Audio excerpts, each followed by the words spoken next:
2020 alady manaraka ny krismasy koa mbola mamerina sy manatitra ny fiaravana antsika rehetra nahatratra izany krismasy zany ary indramiko ilay fiaravana izay nataon'ny anjely tamariny manao hoe araba ilay nasoavana ny tompo mombanao. Alady fiantsona ny androany, alady fiantsona ho an'ny sefaly ary mamarana ny loha hevitra ihany koa tsika amin'ity faran'ny volana décembre ity dia ilay loha hevitra manao hoe minoa ny fifaliana ao amin'ny tompo. Alady faran'ny taona ity ry havana, alady izay namindran'Andriamanitra fo atsika ka mbola afaka hidera sy akalaza azy tsika amin'izao fotoanan'io zao. Fotoanandroany ihany koa dia amin'ny mahafaran'ny taona azy dia alady farany amin'ny fanatanterahana ny fiangonana miara-mandroso dia misy ireo solotenantsika vitsy izay nandeha any soavina fiorenana nanatrika izany fotoana izany dia miombo-po amin'izy ireo hatrany ihany koa tsika. Ny diakona miasa amin'ity androany ity dia ny sokajy maharitra, ny mitendry ny zava-maneno dia Rasolofo Malala Andry, ny fanekempinoana larana faharoa no omantsika amin'ity anio ity. Ho amin'izay mahalala an'Andriamanitra sady voantso ny masina, ho aminareo anie ny fahasoavana sy ny fiadanana avy amin'Andriamanitra ray sy Jesosy Kristy Tompo ary ny firaisana amin'ny fanahy masina. Amen.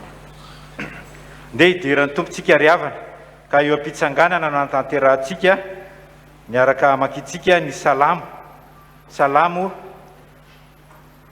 fahatelo amby zato andininy voaloha ary faranana hatramin'ny andininy fahadimy. Aorinan'izay dia ny hira faha 1 amby fitopolo ny andininy fahatelo sy fahaefatra ary ny vavaka no tanterahantsika aorinan'ny vavaka vao mipetraka ianareo. Aoka hiara hitsangantsika hidera sy ankalazan'Andriamanitra. Misaoran'i Jehovah ary fanahika ary izay rehetra atao anatika, misaory ny anarany masina. Misaoran'i Jehovah ary fanahika ary aza misy adononao ny fitahiny rehetra, izay mamelona ny eloko rehetra, izay manasitrana ny aretinao rehetra, izay manavitra ny ainao tsy hidina ny andavaka, izay manompofonao, izay mahavoky ny vavanao. Ny fahataranao dia hodindray toy ny an'ny voromahery. Amen.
Iaraka ivavakantsika.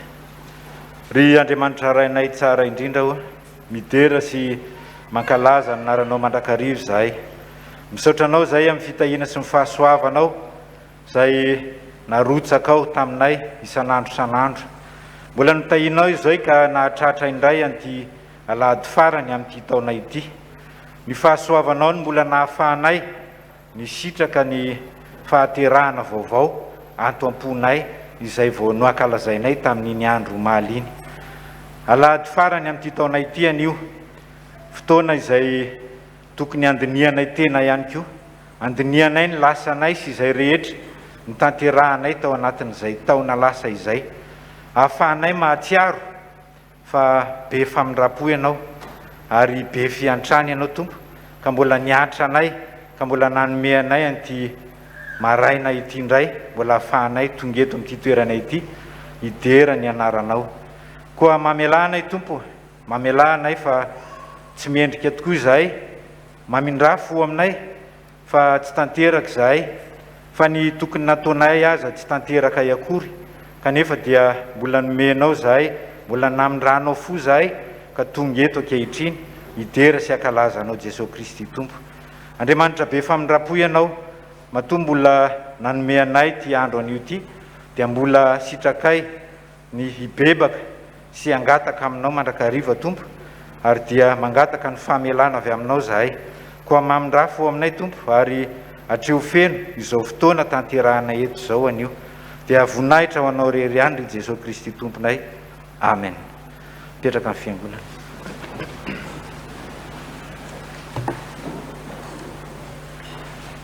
Tonga eo amin'ny fotoana izay ankalazana ny tenin'Andriamanitra isika ry havana, ka ny anomboantsika an'izany dia ny voankazo mamy, ary aorian'ny voankazo mamy dia ny hira fa 770 no tanterahantsika, ary manaraka aorianan'izany ny vakiteny sy ny vavaka.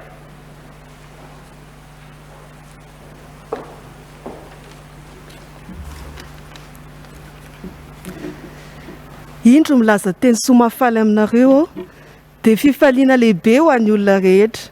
Fampamonjy no teraka ho anareo anio ao an-tanànan'i Davida dia Kristy Tompo.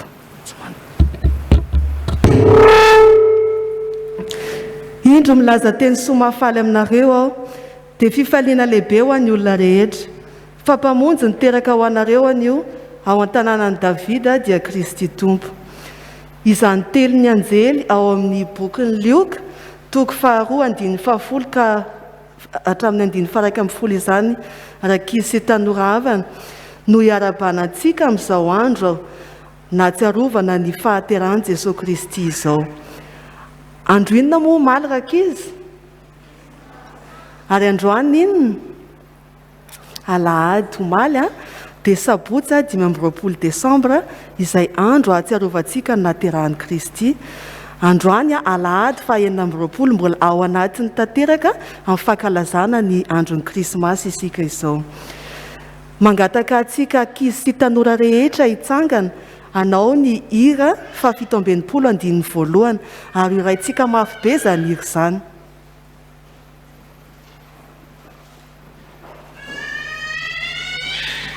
Fitombelopolo andininy voalohany.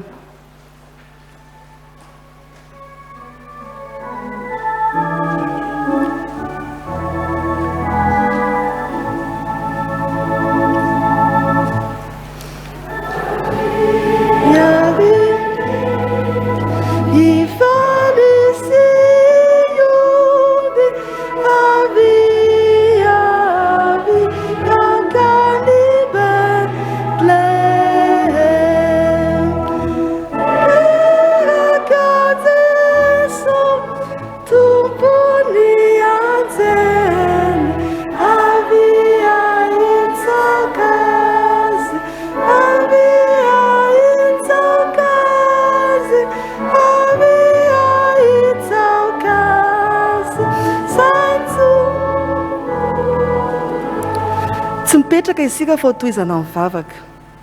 Miary vavaka isika. Jesosy, misaotra anao izay fa tsarovanay anio ny nahaterahanao. Tonga hamonjy anay.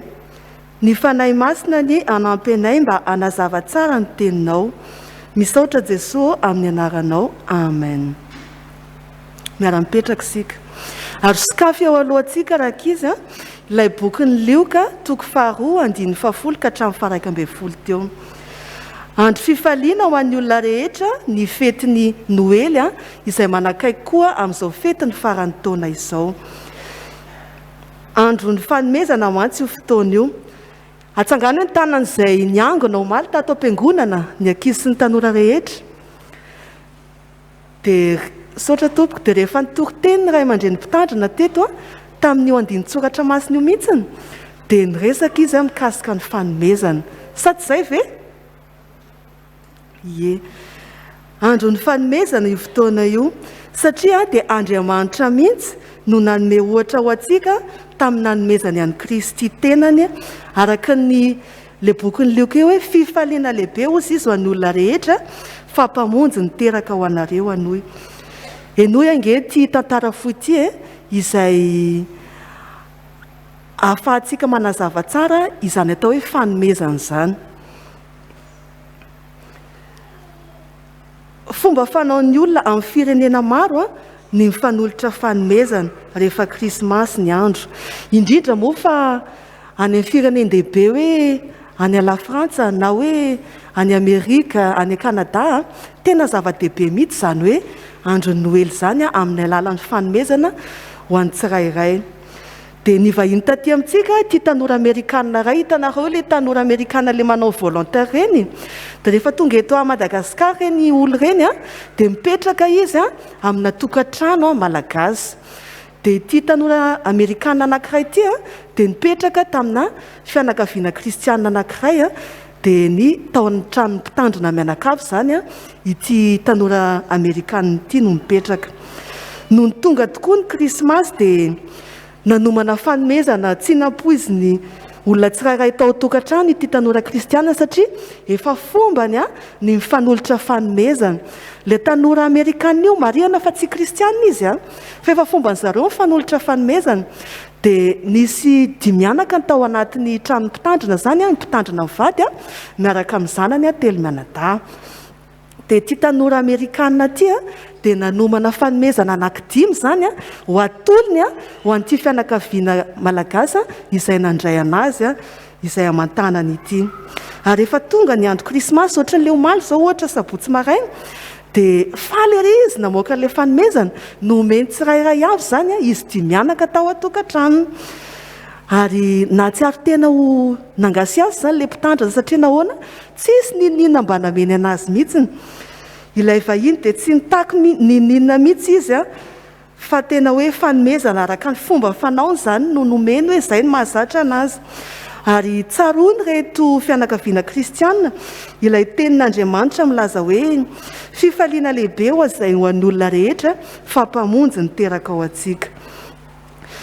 Ilay tokoa moa izay tokoa ilay hoe izy nieritreritra ho an'izay milaza fa kristianina ihany nahatongavan'i Jesosy Kristy, tsy ho an'ny kristianina rery ihany nahatongavan'i Jesosy Kristy fa ho antsika rehetrarehetra satria tian'Andriamanitra ho vonjena isika nizaniza zany. Tsy nahita toro, ohatran'ny hoe sabotsy izany maly androany tsika miangona eto dia tsy nahita toro mihitsy izany ny ray aman-dreny mpitandrina mianakavy satria tsy nentinandro ny eritreriny hoe ity olona izay apetra noko nefa tsy kristianina akory fa izay ho taritiko nanome fanomezana ho ahy dia izahay nefa tsy nanome ninina. Tsy androny zareo mihitsy izany ny ahatongavany andro fisokafany fivarotam-boky ohatran'ny hoe rapity izany ohatra. Niazakazaka ny ray aman-dreny mpitandrina andeha ataontsika hoe tany amin'ny librairie antso izy niazakazaka dia nividy izy baiboly amin'ny teny anglisy sy teny malagasy miaraka.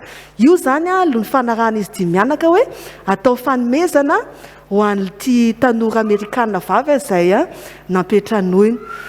Ary tonga tokoa ny alatsinainy ankizy ny ray aman-dreny mpitandrina ny voalohany teo amin'ity fivarotam-boky satria nahoana andeha hividy an'ity baiboly amin'ny teny gasy sy teny anglisy izy izay omena le tanora mamantana aminazy zany.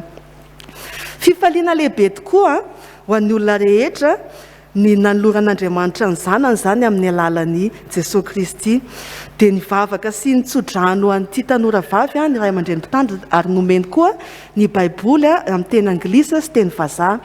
Ary inona ozy izy nareo ny zavatra tena nafinaritra indrindra tsy kristianina ilay tanora vavy kanefa no fanomezana izay nameny ray aman-dreny mpitandrina anazy izay afatra koa hoe mamaky baiboly isan'andro ary dia tena novakiny tokoa isan'andro no nody tany aminazy tany Amerika ity tanora vavy ilay baiboly ary inona ny zavatra anisy lasa kristianina ity tanora izay napetranony. Izany tokoa no fifaliana lehibe indrindra dia ny fiovam-pony tsirairay amin'ny alalan'ny fanomezana dia ny fanomezana amin'ny alalan'ny baiboly izany izay mirakitra ny tenin'ny soratra masina. Ianao koa ve mba mieritreritra hanolotra fanomezana tsotra ho an'ny olona mbola tsy nifanena tamin'i Kristy? Izy ary tsika nefa nanome fanomezana ho an'ny namana na ho an'ny fianakaviana tsirairay tao an-trano tenin'Andriamanitra na i baiboly nandritra n'ity fotoana krismasy ity. Tsy hampanangatanana antsika fa aleo isika samy hamaly ao anaty ao zany andala tsoratra masina ny zava-dehibe indrindra amin'izany. Ndao ary hoentsika mbavaka ianao sy ny olona izay tena tianao mena fanomezana isika izay nandray an'i Jesosy Kristy tamin'ny alalan'ny batisa ary izara izany fanomezana zany ho an'ny olona rehetra. Iara hitsangana isika dia ndao hivavaka isika ho an'izay olona tiantsika homena fanomezana ary ny fanomezana izay omentsika azy dia ny fizarantsika an'ilay Jesosy Kristy izay fanekentsika. Mangataka antsika indray manderaka izy ary hiaraka hitsangana, hiaraka hivavaka isika ary ho averinareo izay hivavaka ho lazaiko eto. Tsangana ary. Jesosy misaotra anao ao. Fa ianao no fanomezana tsara indrindra nomen'Andriamanitra ho ahy. Voninao izara izany amin'ny olona mbola tsy nifanena taminao. Vangio izy Jesosy ka ho fantany fa tia azy ianao. Toy ny tiavanao ahy sy ny olona rehetra. Misaotra Jesosy amin'ny anaranao. Amen. Miara-mipetraka isika rakizy.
Iaraka hivavaka isika hangataka ny fanahy masina.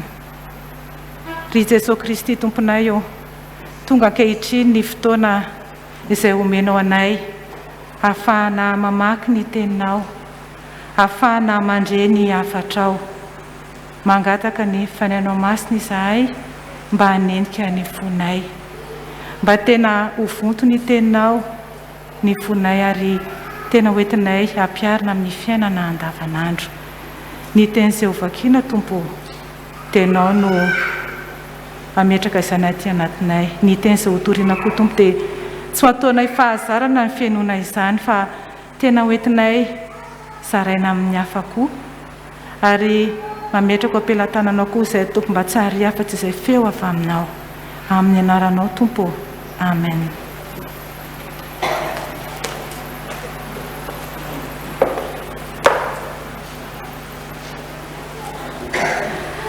Amaky sy hainy ny tenin'Andriamanitra sika Tompo. Izany dia hitantsika ao amin'ny Isaia toko 70 andininy 9 ka hatramin'ny 9. Isaia toko 70 andininy 9 ka hatramin'ny 9.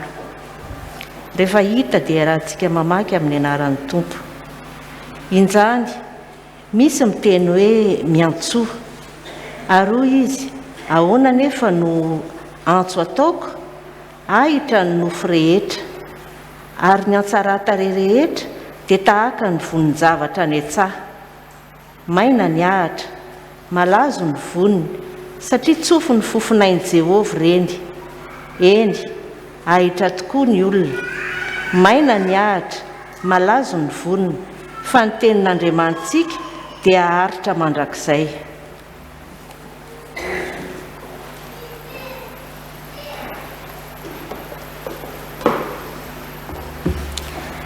Filazantsara nosoratan'i Luka toko 2 andininy 15 ka hatramin'ny 20.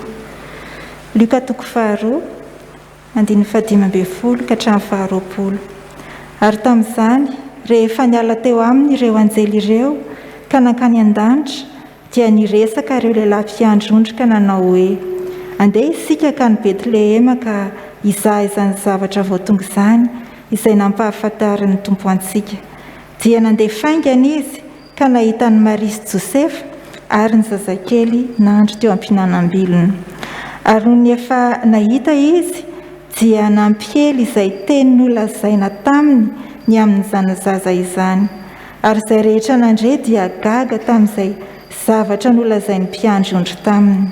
Fa Maria kosa nitadidy izany teny rehetra izany ka nieritreritra azy tao am-pony. Ary ny mpiandry-ondry niverina nankalaza sy nideran'Andriamanitra noho ny zavatra rehetra izay reny sy hitany araka izay nolazaina taminy.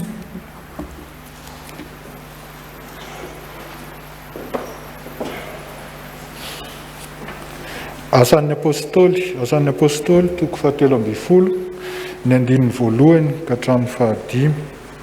Asan'ny apôstôly toko 17 andininy 1 ka hatramin'ny 5.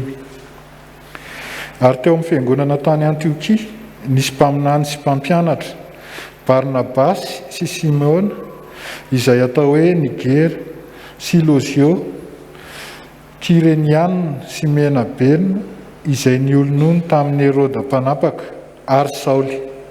Ary rahanao fanompoam-pivavahana ho an'ny Tompo sy ny fadianana ireo, dia hoy ny fanahy masina: antokany hoay Barnabasy sy Saoly hanao ny asa izay efa nentsoko azy. Ary rehefa nifady hanina sy nivavaka ary nametra tanana taminy izy, dia nandefa azy. Ary rehefa nirahan'ny fanahy masina izy roa lahy, dia nidina nankany Seleukia izy ka niondrana tsambo teo akany Kiprosy. Ary no tonga tany Salamisy izy, dia nitory ny tenin'Andriamanitra teny amin'ny sinagogany Jiosy, ary nitondra ny Jaona koa ho mpanampy azy izy. Ray masino, manamasinana amin'ny famorinana, teninao fahamarinana. Amen. Ny hira fa 7 andininy 7 andeo vetesitsika andraisantsika ny tenin'Andriamanitra. Eo am-pitsanganana no anatanterantsika azy.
voninahitra any amin'ny avy indrindra ho an'Andriamanitra ary fiadanana ety ambonin'ny tany ho an'ny olona ankasitrahany. Izany hira fiarabana fanomezam-boninahitra an'Andriamanitra izay nataon'ny anjely zany ry havako no tenin'Andriamanitra ihany koa ifampiarabantsika amin'ity alahady manaraka ny krismasy ity. Fa alahady miavaka loatra an'io satria alahady farany amin'ny taona ary alahady ny fiantsoana indrindra ihany koa, fiantsonantsika an'olo tena ho an'ny tompo. Fa alahady tonanam-bavaka ihany koa ny sekoly fanomanana laika manerana ny sahany FJKM amin'izao alahady miavaka izao ry havako, alahady fandinihan-tena. Ary antsika mpandray manokana dia akatoko ny fandraisana faran'ny taonan'io ny afatra Andriamanitra ho antsika dia le toyan'ny omaly. Ny afatra Andriamanitra ho antsika dia le toyan'ny omaly eo amin'ny filazantsara araka ny Luka 2 ny 5:5 ka hatramin'ny 20. Luka 2 ny 5:5 ka hatramin'ny 20. Lo hevitra izay ny banjintsika moa ry havana tamin'ity volana décembre ity dia ny hoe minoa ny fifaliana ao amin'ny tompo. Minoa ny fifaliana ao amin'ny tompo. Ny fanontaniana ao mipetraka amintsika ry havana dia izao hoe manahoana tokoa moa izany hoe mino mifaly ao amin'ny tompo zany. Manahoana zany ny olona mahafantatra ny Kristy, mandray an'i Kristy ary mizara ny Kristy zany. Olona manahoana zany? Tahaka ny fietsiny, tahaka ny ahoana ny fomba fanomezan'ny voninahitra an'Andriamanitra, tahaka ny ahoana ny fifandraisany amin'ny mpiarabelona fa indrindra amin'ny tenin'Andriamanitra. Voalohany ry havako, ny olona mino mifaly eo amin'ny tompo dia mankatoa ny tenin'Andriamanitra. Faran'izay tsotra indrindra kanefa sarotra tanterahana. Ny olona mino ny fifaliana ao amin'ny tompo, ny olona miaina sy nandray le fifaliana tena izy dia mankatoa ny tenin'Andriamanitra. Raha ny tsara tsika teo ny famakinan'ny Luka 2 indrindra fa ny 5:5 sy ny 5:20 rehefa nandre ny afatry ny anjely reto mpiandriondry dia tsisy ady hevitra kory na fisalasalana. Marina ve zany sa tsy marina? Tsisy mifanilaka hoe anka ianao ny zokony fa dia andany an'olo manatanteraka zany tenin'ny anjely zany fa zay mbola zandry dia alolo zay vao eto aloha iandren'ireo tondro reto. Tsy nisy ady hevitra tahaka an'izany, tsy nisy fisalasalana tahaka an'izany tao anatin'reto mpiandriondry reto. Fa raha vao nandre izy ireo ny afatra indrindra fa tonga izy ka nahitany Jesoa dia nanapa-kevitra avy hatrany izy ireo fa iorina amin'ny finoana ary nanapa-kevitra avy hatrany izy ireo hiatika ny zava-misy dia hitady an'i Jesoa. Izany hoe raha vao nahen'ny afatry ny anjely izy, nahita le fahitana nasehon'ny anjely izy dia avy hatrany dia nandeha na tanteraka ny tenin'ny anjely nitady an'i Jesoa.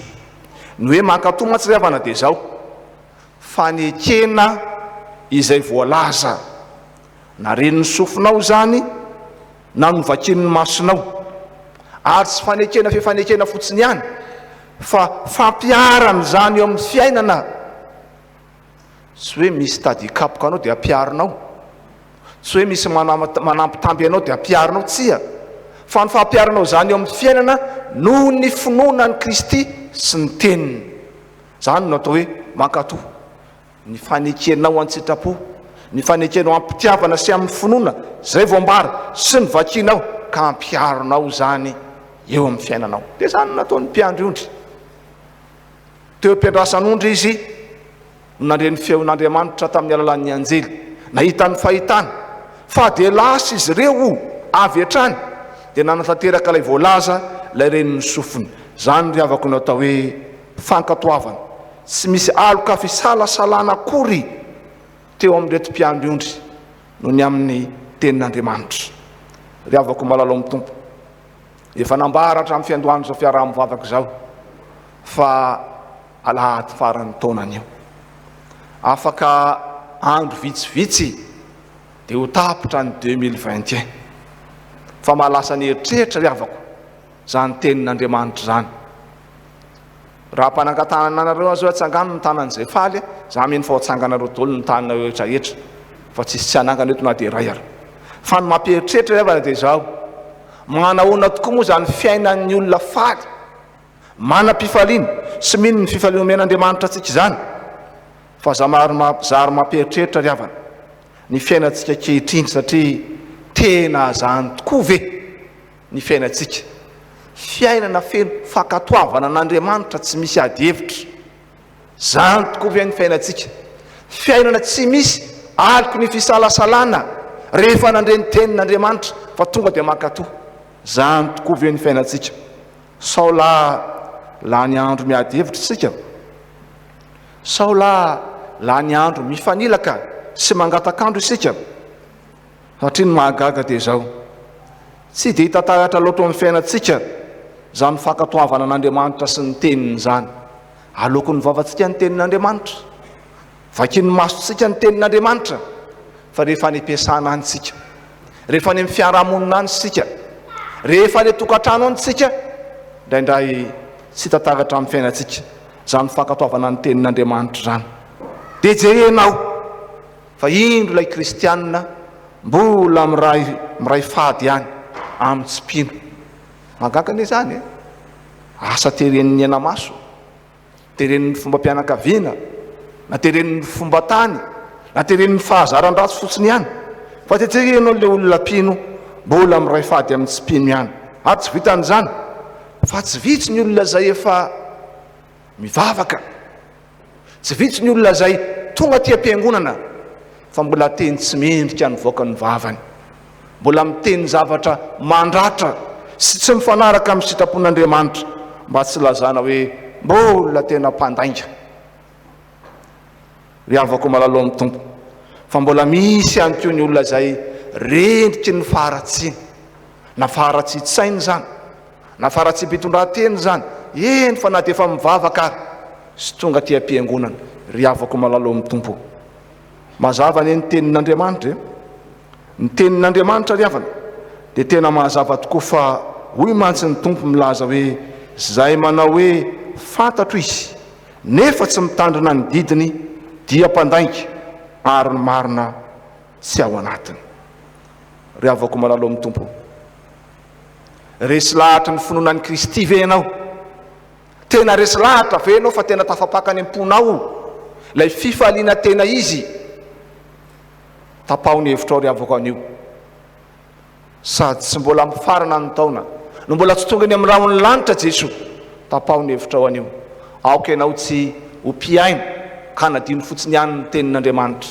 fa aoka ianao ho tonga ho mpakatoa ny tenin'Andriamanitra amin'ny sainao amin'ny vavanao amin'ny asa zay tanterahanao ry havako malalo amin'ny tompo amin'izao alahady ny fiantsono zao dia miantso antsika mpino kristianina ny tompo ahery amin'ny fivavaha avitika amin'ny fahazotoana miangona sy fanaovana ny asan'Andriamanitra fa alohany zany rehetrarehetra zany ataovo zava-dehibe ny fanaovana ireny amin'ny fankatoavana ny tenin'Andriamanitra zay rehetra aloako ny vavan'Andriamanitra ry havako zay rehetra asain'Andriamanitra vakinao sy renesinao aza ianona fotsiny fankatoavy sy ampiaro eo amin'ny fiainanao fa manahoana koa ry havako zany hoe olona mino mifaly ao amin'ny tompo zany ny faharoa ry havako ny mino mifaly eo amin'ny tompo dia mankalaza n'Andriamanitra eo amin'ny fiainana ny mino mifaly ao amin'ny tompo dia mankalaza n'Andriamanitra eo amin'ny fiainana dia ry havana arantsika mamerina mamaky ny andininy faharoapolo zao ny voalaza ao manao hoe ary ny mpiandriondro ny verina nankalaza sy ny deran'Andriamanitra noho ny zavatra rehetra zay reny sy hitany arak'izay nolazaina tamina zao zany ny fandehan'ilay izy rehefa hitan'irety mpiandriondry Jesoa rehefa nahita lay voninahitr'Andriamanitra tao amin'ny Kristy izy dia nandeha izy ireo ary inona nataony nandeha nidera sy nankalaza an'Andriamanitra. Zany ry havako no nataon'ny mpiandro indreto ny hoe mankalaza dia fomba iray anehoana ny fahatanterahany fitahiana eo amin'ny fiainan'ny olona anankiray. kristianina anao, mpino isika. Ny hoe mankalaza an'Andriamanitra ry havana dia ny fanehoantsika ho retany ren-danitra fa tanteraka teo amin'ny fiainantsika ny fitahian'Andriamanitra. Tsy hoe akory zany hoe miteny paster mitsangana dia ankalazao Andriamanitra dia mankalaza ianao. Tsy hoe akory hoe miteny ny ray aman-dreninao nde tsika hiderany tompo dia midery ianao. Tsy zavatra mandeha tahaka an'izany ry havana ny fankalazana an'Andriamanitra. Fa ny olona mankalaza an'Andriamanitra dia ny olona mahatsiaro fa nomen'Andriamanitra fitahiana izy, ary tsy fitahiana ambava fa tena tanteraka teo amin'ny fiainan'izany fitahian'Andriamanitra zany. Ka izany no misarika azy anome voninahitra an'Andriamanitra. Fa ny olona mankalaza an'Andriamanitra ihany koa ry havana, ny mpino mankalaza an'Andriamanitra dia Jesosy no tompo sy ivon'ny fiainana. Jesosy no tompo sy ivon'ny fiainana. Dia mifarana ny taona izao dia ndao tsika hanao bilan kely ny fiainantsika. Tao anatin'izay ataontsika hoe firy zay 750 andro zay. Tao anatin'izay 750 andro zay manahoana ny fiainako sy ny fiainanao. Inona no ivon'ny fiainantsika? Dia samy mamaly eo daholo inona ny ivon'ny fiainantsika. Aza manday zany tsika mpino kristianina tonga tao am-piangonana dia samy mamaly any eritreritra any. Fa aoka ry havako, raha tena tianao ny ankalaza an'Andriamanitra anio amin'ny fiainanao manontolo, amin'ny taona vaovao, dia tsara ho fa tokony ho Jesosy no tompo sy mpamonjy ny fiainanao. Jesosy no mpanjaka anao, ka rehefa miteny ny mpanjaka dia manatanteraka ianao.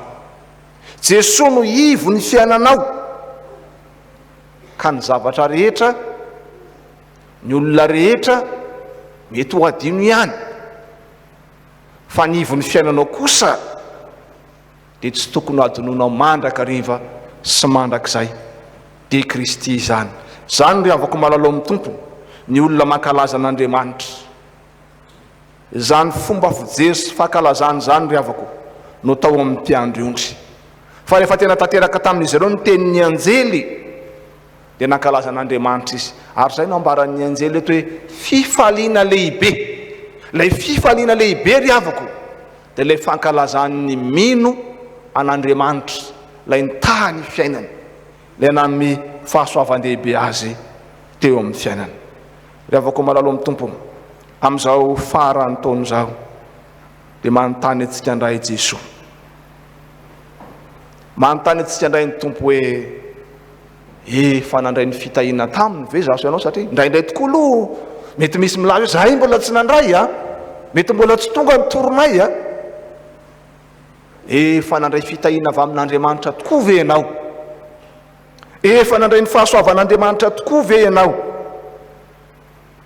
Iza no efa nandray ny fahasoavana ka nankalaza an'Andriamanitra araka ny sitrapon'Andriamanitra sy araka izao tenin'Andriamanitra zao? Vitsy angamba ny ryhavana ny sa ilaza hoe zay pastera dia mbola tsy nandray zay ry havako. Io fofinaina amen'Andriamanitra anao io, na inona filazanao ny pastera fofinaina dia indraindray asepitrepitra ihany, mbola fitahian'Andriamanitra zany. Io fofinaina amen'Andriamanitra ny pastera manana fofinaina nefa tena sahirana be amin'ny fiainako e. Io fofinaina amen'Andriamanitra anao za nge pastera manana fofinaina fa tena mbola fitoratenako sy ny fiainako, mbona misy tena manahirana ry havako. Fitahiana omen'Andriamanitra anao io, tena fanomezana manokana omen'Andriamanitra ho anao io. Mahaiza makasitraka an'Andriamanitra ry havako, aza manao an'Andriamanitra ho miangatra ianao, fa tena no zarazaran'Andriamanitra tokoa ny fanomezam-pahasoavana. Ny endriny samy manana ny azy, fa samy nomen'Andriamanitra avokoa isika rehetra ry havako. Ary zany no tokony ao an-tsaintsika mandrakariva, ka nanantsika fahasahiana ankalaza an'Andriamanitra indrindra eo an-tokantrano sy ny fianakaviana, indrindra amin'ny fiarahamonina sy ny namana, indrindra eto anivon'ny fiangonana. Fa i Paoly apôstôly riavana na inona fanesoana azy, na inona fanenjehana azy hoe namadika palitao. Satria tena zany nataony Paoly.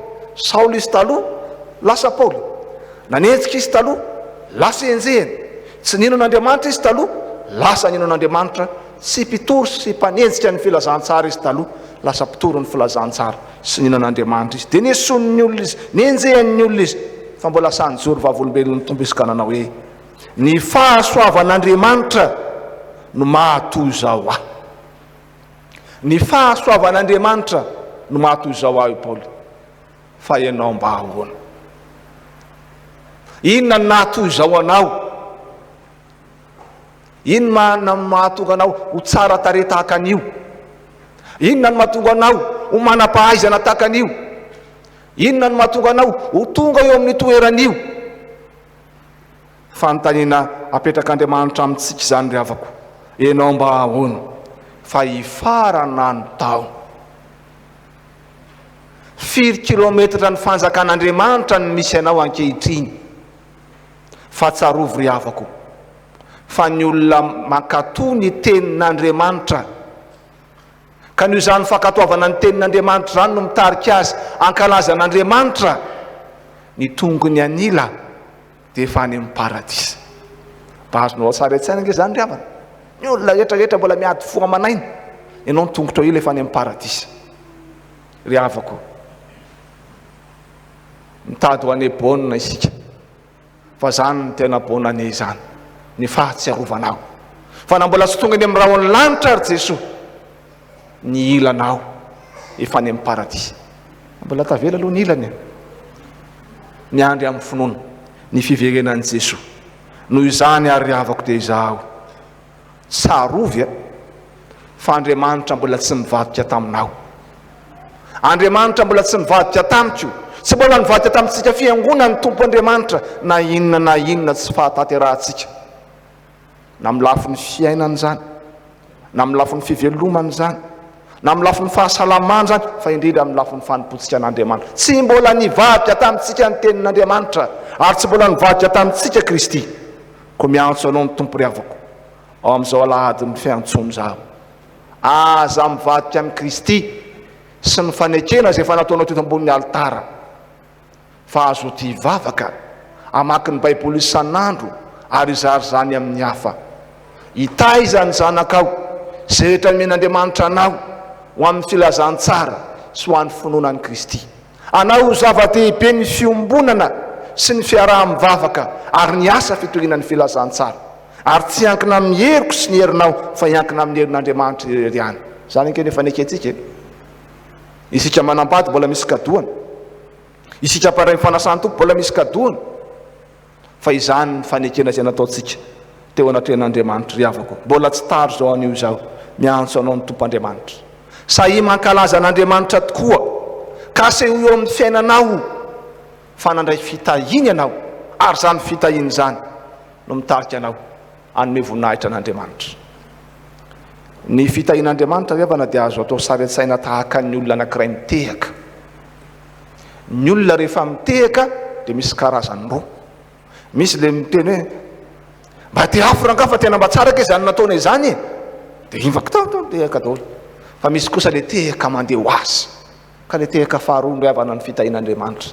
Le olona faly dia mitehaka ho azy, le olona nahita fahasambarana dia mitehaka ho azy.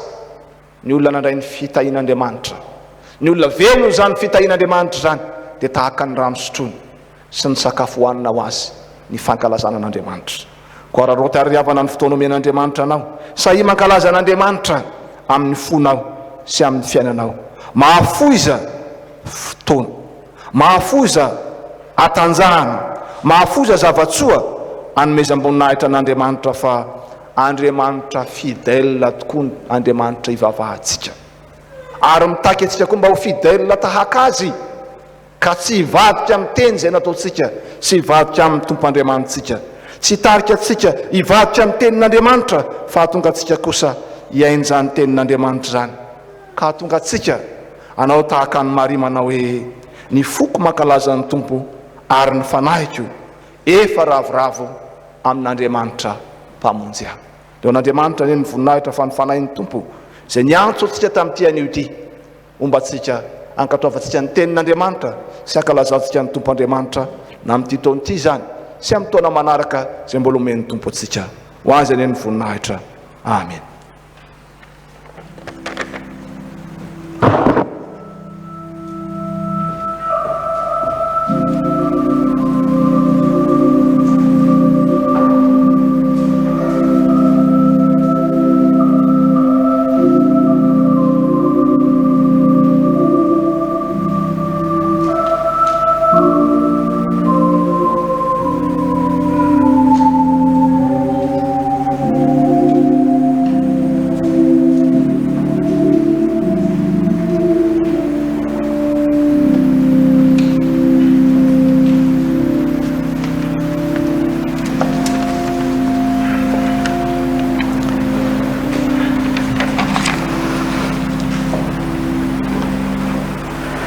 Dia mbola hiaraka ivavakantsika tompoka. Tompo, misaotra sy mideranao mandrakarivo zahay, tsy mitsahatra zay ny manonona izany fisaorana izany aminao, satria fantatray fa Andriamanitra be fitiavana ianao, be famindrapo ianao, ary tsy mijery anay noho ny fahotanay fa mijery anay kosa avy amin'ny masom-pitiavanao. Eny tompo, misaotranao zahay tamin'ny teny izay nomenao anay tamin'ity anio ity. Tena ny fahasoavanao tokoa tompo no natoy izao anay, ka tratrara anay indray an'ity farany alahady faran'ity taona ity, ka mbola nomenao ny teny izay noentin'ny mpanomponao teo. Ka indreto izay tompo manavao ny fanoloran-tenanay, hanompo anao Jesosy Kristy tompo, hanatanteraka ny sitraponao, anaiky ihany koa ny teny izay ho tenenao ka tena ho mpampianatra tokoa, hay hampiatra izany fa tsy ho mpiaino fotsiny ihany fa mba hay hakatoy ihany koa. Misaotranao tompo fa miteny aminay isan'andro san'andro ianao, mbola mamindra fo aminay isan'andro san'andro ianao, ka ny fahatongavana eto ankehitriny dia efa famindrapo lehibe avy aminao. Maro naniry anatratra izany alahady farany izany tompo, kanefa ianao nefa manana ny andro sy ny fetra ametrahanao anay. Izahay dia mahatsiaro sambatra satria mbola notahinao, mbola noarovanao, mbola amindranao foka tianao hibebaka, hampiatra ny teninao, hakatoy ny teninao. Ko ankehitriny ary tompo dia mbola manavao mandrakarivo zahay ny fanoloran-tenanay, anao ny sitraponao, ka mba ho afaka hitoro ny filazantsaranao amin'ny olona rehetra tokoa, ary afaka hijoro vavolombelonao amin'ny fiainanay rehetra, tsy ety amin'ny tempolonao masina ihany fa na ny fiainanay andavanandronay, na ny amin'ny toeram-piasana izay misy anay tsirairay avy ihany, na ny amin'ny fiarahamonina tsirairay avy rehetra ihany koa. Dia manavao mandrakarivo zay izany fanoloran-tenanay izany, ka fanay masinao no hiasa feno aty anatinay, ahafahanay mandray izany fanapahan-kevitra izany, ahafahanay manaraka izany teninao izany, satria ny fanay masinao ny fahazavanao anay ary fanilo ny tongotra ihany koa. Ankehitriny tompo dia mivavaka aminao zahay, mivavaka aminao zahay amin'ity alahady ny fiantsoana ity, fantatrao ny fisian'ny sefala eto anivon'ny FJKM. Fotoana androany izay iantsona izany tompo, dia mba ho maro aneny nan'olo-tena, mba ho maro aneny ny voavangy ny fony, satria nisy ny fahaterahana vaovao maly, dia hiteraka ao anatiny ianao Jesosy Kristy tompo, ka napa-kevitra izy hianatra ny teninao, handray ny teninao, ho mpampianatra ny teninao, satria ao anatiny izany sekoly fanomanana laika izany dia ahafahanay mianatra ny teninao mahalala bebe kokoa ary mampitombo ny finoanay. Dia ho maro anie ireo olona izay hanolo-tenany amin'izany Jesosy Kristy tompo. Mivavaka izay ho an'ny fiangonana miara-manompo. Mifarana tamin'ity androany ity ny feim-potoana izay niasanay niaraka tamin'ny fiangonana eny Soavina, kanefa dia mahatoky izay Jesosy Kristy tompo fa ireo asa rehetra vita tao anatin'izay taona iray izay dia ho voninahitry ny anaranao irery ihany. Ianao no ahatanteraka izay zavatra rehetra ny tanterahanay ary efa nanomeny hoe tomanana ihany koa ka nahafahanay na tanteraka izany na tamin'ny fitoriana filazantsaranao zany na tamin'ny asa sosialy samihafa zany na tamin'ny fanampinany fiangonana ihany koa teo amin'ny sehatra samihafa dia anao Jesosy Kristy tompony efa nitaridalana anay ary nanoro anay ahafahanay mahatanteraka izany rehetrarehetra zany dia engany eka mba tsy ho veromaina ny zavatra rehetra izay tanterakay tompo fa mba hisy vokatra tsara kosa ka hitombo mandrakariva ny mpino anao ho maro ireo resy lahatra tamin'ireo toerana maro samihafa izay nandehananay mbola ho avy ihany koa amin'ny taona vaovao iny ny fiangonana izay ho tendrenao mbola hiaraka aminay indray dia mahatoky izay Jesosy Kristy tompo fa efa mialoha lalana anay sahady ianao ny amin'ny asa rehetra izay ho tanterahana vavaka aminao ihany koa zahay amin'ity androany ity tompo ho an'ny sampana ny sampanasa ary ireo asa rehetra izay misy eto amin'ity fitandremanay ity mba tena hibanjina anao Jesosy Kristy tompo tokoa ka anatanteraka ny fitoriana filazantsaranao satria anisany zavatra kendrenay zany ary anisany ihany koa hitariana anay dia ny amoty filazantsara ity firenena ity mivavaka izay tompo an'ireo vina samihafa izay tanterahany fiangonana hiatrika taona vaovao zahay ary dia maro ireo vina izay efa noeritreretinay mahatoky izay fa tsy zahay no mandahatra ireny rehetrarehetra eny fa ianao nefa manendry sahady aminay amin'ny zavatra rehetra izay atao mivavaka izay ho an'ny ray amin'ireny mpitandrina mianakavy ianao no anome ny hery ny fahasalamana ary ny fahavononana mbola anatanteraka ny asa izay efa nametrahanao azy mivavaka izay ho an'ny diakonina sy ny loholona ianao tompo ny mbola hiasa ao anatinay tsirairay avy ahafahanay mahatanteraka zany asa masina efa nitendrenao tanterahana izany ka mba tsy amboadidy tokoa izay amin'ny fanatanterahana azy fa vonona ka hanao ny sitraponao Jesosy Kristy tompo mivavaka izay ho an'ny mpandray ianao Jesosy Kristy tompony efa miasa ao anatin'izy ireo dia hijery azy mandrakariva ihany koa ka irosolo lalindalina trany amin'ny asa fanompona indrindra ireo tanoranao vao avy notokanana tamin'ny fotoana teto amin'ny fiangonanay dia mivavaka ihany koa izay ho an'ireo mpivita batisa rehetra tompo ianao Jesosy Kristy tompony efa mitoetra ao anatin'izy ireny ary efa voasoratra ny an-danitra tokoa ny anarany dia mahatoky izay fa ianao tompo ny asa mba tsy ho votsitra ny zavatra rehetra izay efa nitanterahana fa mba androso ihany koa amin'ny fahalalananao sy ny ampitombo ny finoana izay efa napetraka ao tao anatiny mivavaka izay ho an'ity firenena ity fantatrao ny zavatra hiainanay eto ankehitriny eny manerana izao tontolo izao dia ny valanaretina Covid izany mindro mahatoky izay Jesosy fa reny rehetrareny raha mandalo ny zavatra rehetra raha mandalo ny tsy filatsahan'ny orana ny tsy fisian'ny rano reny rehetrarehetra reny dia entinao hibitsihana aminay fa tokony hitodika aminao zahay tokony hametraka ny fiainanay ampelantananao zahay tokony hampiatra ny teninao zahay ka tena ahay anaraka tokoa ny sitraponao Jesosy Kristy tompo ka hiala amin'ny fombafomba ratsinay samihafa hiala ihany koa amin'ny zavatra rehetra izay tsy mifanaraka amin'ny sitraponao fa mba hametraka ny fiainanay ampelantananao dia mba ho tahinao ty firenena ity tompo amin'izay zavatra rehetra hiainanay ankehitriny ka na misy arany zavatra sarotra dia mahatoky zahay fa miaraka aminao Jesosy Kristy tompo dia anana fitahiana anana famindra-po ary anana fifaliana naty isan'andro san'andro dia apetraka ampelantananao zany vavaka izany Jesosy tompo ary tsy hainay raha tsy ho akambanay amin'ilay vavaka izay ampianaranao anay mandrakariva manao hoe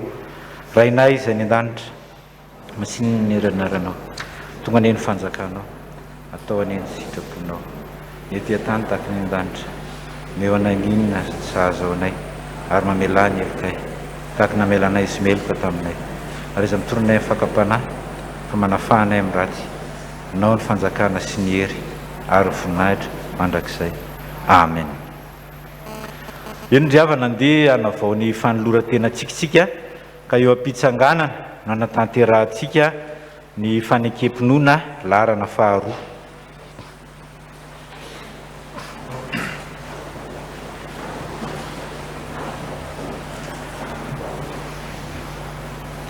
isika mino an'Andriamanitra iray raitsotoa mpanao ny lanitra sy ny tany ary ny zavatra rehetra na ny hitana ny tsy hita ary Jesosy Kristy tompo iray zanaka ilay tokan'Andriamanitra nateraky ndray talohan'izao rehetra izao mazava avy amin'ny mazava Andriamanitra tokoa avy amin'Andriamanitra nateraka fa tsy natao miray amin'ny zavatra rehetra izy nahary izao tontolo izao noho ny amintsika olombelona sady ho famonjenantsika dia nidina avy any an-danitra izy ary nataon'ny fanahy masina nofo avy amin'ny marivo ijiny dia tonga olona izy nombona tamin'ny azo fijaliana no masinina ka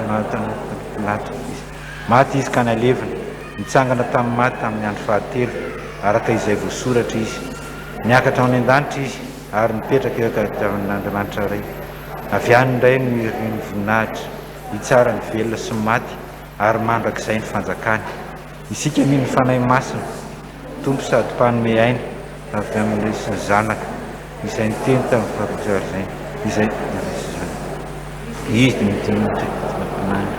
isika mino fiangonana iray masina miorona amin'ny fanambaran'ny apôstôly ary manerana izao tontolo izao isika manaiky ny batisa iray famelan-keloka sady manety ny fitsanganany tena amin'ny maty ary ny fiainany mandrakizay amen. Petraka ny fiangonana zao tsika dia tonga eo amin'ny fanatanterahana ny raharahan'ny fiangonana.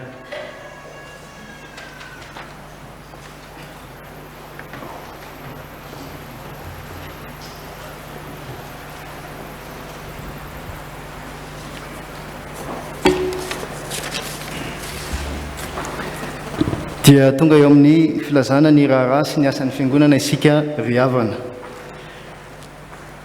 Aorian'ny filazana ireo raharaha samihafa dia isy ny fanentanana ara-pahasalamana ary ny ray aman-dren'ny mpitandrina no hanohy sy hamarana ny raharahan'ny fiangonana. Toy izao ny tetiandrontsika amin'izao faran'ny taona sy voalohan'ny taona izao ny asabotsy faray janoary dia isy ny fanompom-pivavahana eto amin'ny fiangonantsika izay hanomboka amin'ny 7 ora maraina fa dia iantsona ny solotena 3 avy amin'ny sokajy mba hiomana amin'izany. Ny alahady faharoa janoary dia fanompom-pivavahana fiderana fisaorana an'Andriamanitra no nahatrarantsika ny taona vaovao no sady alahady fiarabana ny ray aman-dreny mpiangonana. Ampatsivina isika riavana fa aorian'ny fanompom-pivavahana izao maraina izao dia isy ny akatoky ny fandraisana. Eo taratasy voaray avy any ivelany. Avy amin'ny synode apartany Antananarivo Atsinanana. Fa amin'ny fifaliana no ivoahanareo ary amin'ny fiadanana no itondrana anareo Isaia 5:20 ny andininy 12. Izahay mianakavy Raben'Antoine Philibert Mpitandrina président synodal teo aloha dia misaotra indrindra ary mankasitraka feno anareo noho ny zava-dehibe nataonareo fitondranam-bavaka sy fanotronana tamin'ny jobily fisotrondronono sy ny faefapolo taona firaritso sy teny mamy ary fanomezana mariky ny fitiavana. Tsapanay fa ao am-ponareo tokoa izahay ary tsy manadino amin'ny fotoana rehetra ianareo ka dia Andriamanitra fitiavana sy mpanomeny soa ane hamaly fity ary androtsaka ny fitahiny ho aminareo isan'andro isan'andro. Avy amin'ny mpanazava style eto Madagasikara faritany Analamanga afovoany komity partany. Fifaliana ho anay komity partany ny miantso antsika amin'ny fivorim-be voalohany ny komity partany eto amin'ny faritany Analamanga afovoany. Izany dia atao ny asabotsy maraina fa 20 janoary 2024 manomboka amin'ny 7 ora maraina ao amin'ny grande salle RDC Akama FLM 67 hectares. Avy amin'ny radio fahazavana toy ny fanao isan-taona dia manomana fananankira ny onjam-peo radio fahazavana izay tafiditra ao amin'ny noely antsehitry ny radio fahazavana 2024. Ny fotoana hanatanterahana izany antsehatra ihany koa no hanamariana ny fanokafana ny jobily fa 5 taona ny onjam-peo. Izany dia atao ao amin'ny FJKM Andrainarivo fahasoavana ny fa 3 janoary 2024 amin'ny 2 ora tolakandro. Indindindiny zany dia azontsika alaina amin'ny fandrarana.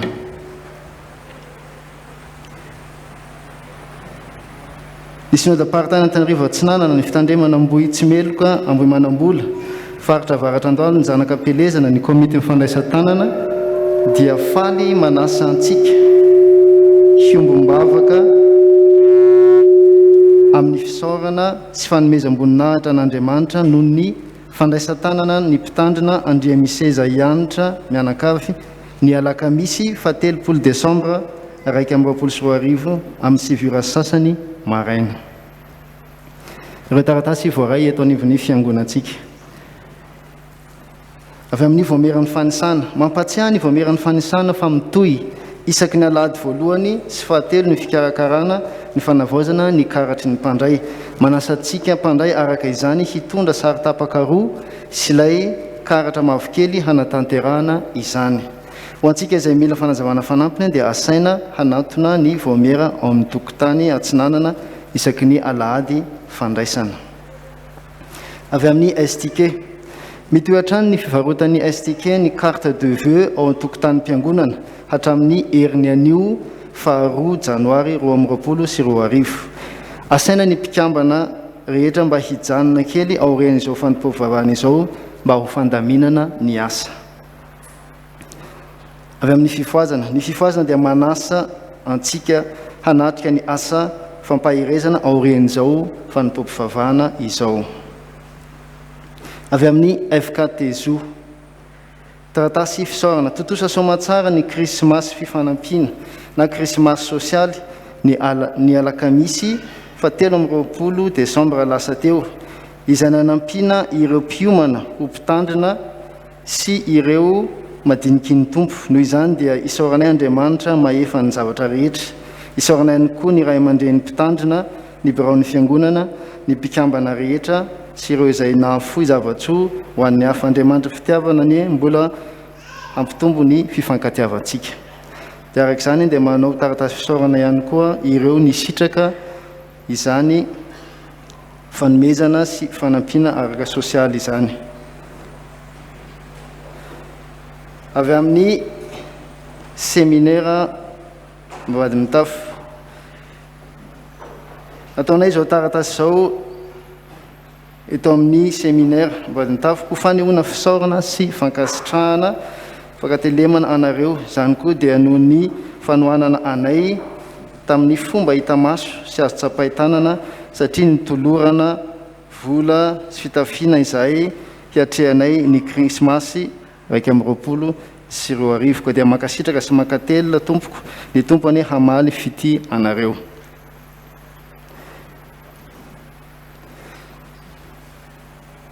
Taratasy fisaorana ihany, mifaly amin'ny Jehova ary miravoravoy ianareo olo-marina ary mioby ianareo mahitsy fo rehetra.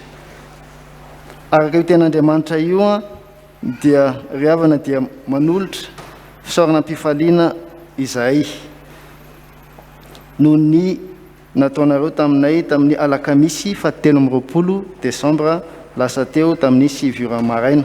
Fa voarainay somatsara ny fizarana krismasy na krismasy sosialy.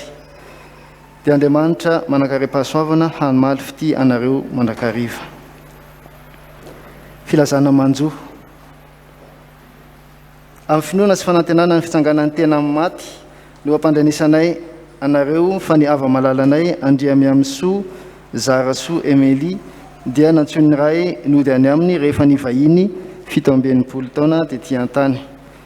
Mampandehantsika dia ny zanany, ny zafiny, ny taizany, ny iray tampo aminy, ny iray tampo amin'ny vadiny ary ny fianakaviana iray manontolo. Ny nofony dia hialo amin'ny trano fonenany lo VD 32 à part B ny alady 20 décembre 2024 ary dia hoentiny amin'ny fahasandrasany ao an-tanety be Ikanja Ambohimangakely. Ny famangina, fampahirizana famangina dia ho tanterahana amin'ny fotoana mahamety azy. Amin'ny finoana sy fanantenana fitsanganan'ny tena maty no ampandanisanay anareo fa ny ava-malalanay Randrianary Soa Nicole dia natsony ray ody any aminy ny sabotsy fa 5 décembre. Ny mampandre antsika dia ny vadiny Randrianarso Georges Cyril, ny zanany ny fianakaviana manontolo. Ny nofony dia hiala ao amin'ny trano fonenany eto Ambavahadimitafo ny alatsinainy fa 7 décembre ary hoentina nomezam-boninahitra an'Andriamanitra amin'ny FJKM Ambavahadimitafo amin'ny ray tolakandro mialoha ny ametrana azy amin'ny fahasan-drazana. Anatanteraka famangina ny fiangonana aorian'izao fa nipompivavahana izao. Dia toy izay ireo raharasy asan'ny fiangonana ho an'Andriamanitra irery ny voninahitra.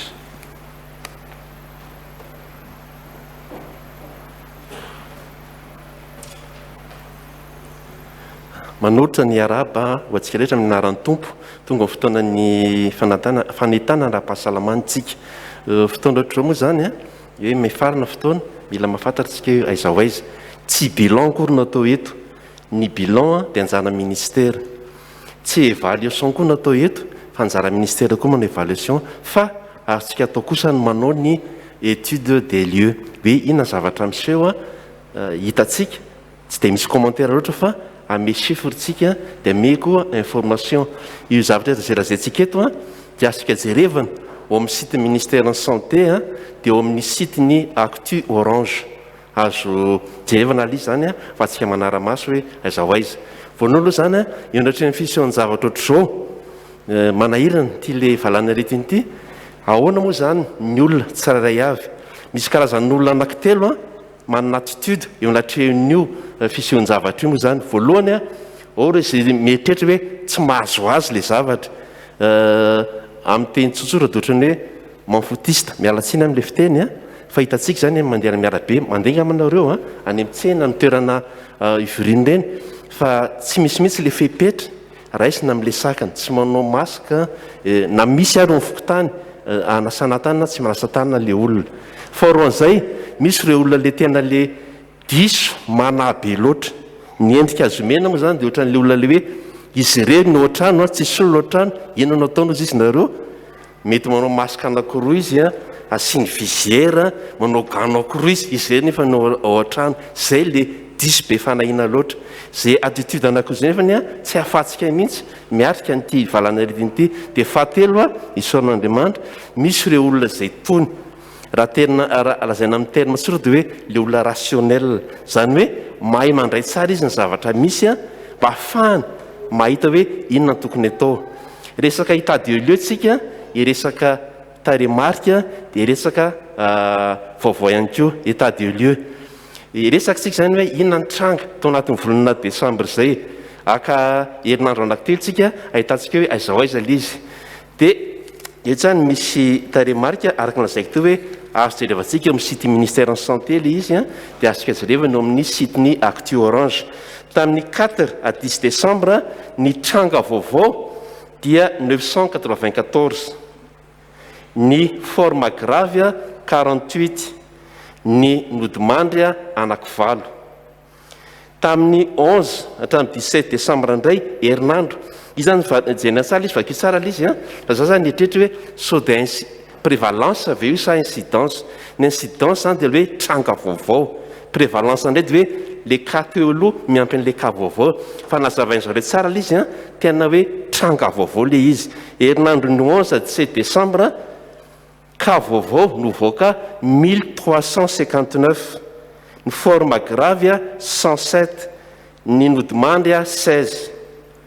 Dia voamaly namoaka ny ministère ny herinandro ny 18 au 24 ny nouveau cas ny tranga vaovao 2651, ny forme grave 237, ny olona nodimandry 31. Zaho tsy hanao commentaire fa raha ataontsika fotsiny le katsikatsy dia mitombo saika 100 isan-jato isan-kerinandro ny zavatra miseho eo amin'ny lafin'ity covid ity eto amintsika. Zay zany mekabe ny eto amintsika me chiffre any apitsika ohatrany France zao raha nanaraka ny TF1 tsika tamin'ny 24 décembre ndray andro fotsiny 191 400 nouveau cas dépisté zany. Zay raha mikasika ny chiffre. Raha mikasika ny vaccine any ankapobeny tsika moa zany manam-politika vaccinalitsika ny ministère mana vaksiny karazany efatsika ampiasaina eto a ny AstraZeneca, Johnson Johnson, ny Pfizer dia tonga ihany koa moa zany ny Sinovac avy any amin'ny Sinoa. Dia samy manana ny calendrier ny zao na ny politique vaccinale. Ty mety gatsika hoe ny atsika ny Pfizer sy ny AstraZeneca sy ny Sinovac indroa manao azy. Dia ny Johnson Johnson indray mandeha zay aloha zany zao ny politique vaccinale tsika fa mbola mety miova arakaraka ny zavatra misy agnamany. Ny any apita moa zany zao dia efa any amin'ny 4e dose ny olona amin'izao fotoana zao, 4e 5e dose ny de rappel ny vaksiny. Zay mikasika ny vaksiny, mikasika ny karazan'le virus indray zany le tsy mikaretina. Araky ny communiqué natao ministère en santé tamin'ny 22 décembre teo, dia ny eto amintsika hatramin'izao aloha dia ny forme alpha sy beta, mbola tsy misy ny delta, mbola tsy misy ny omicron. Dia manazava ministère hoe efa manantsika nefa ny amin'izao fotoana zao ny séquenceur de virus, zany efa manana fitaovantsika zao ahafahana amin'ity hoe sao misy karazany hafa.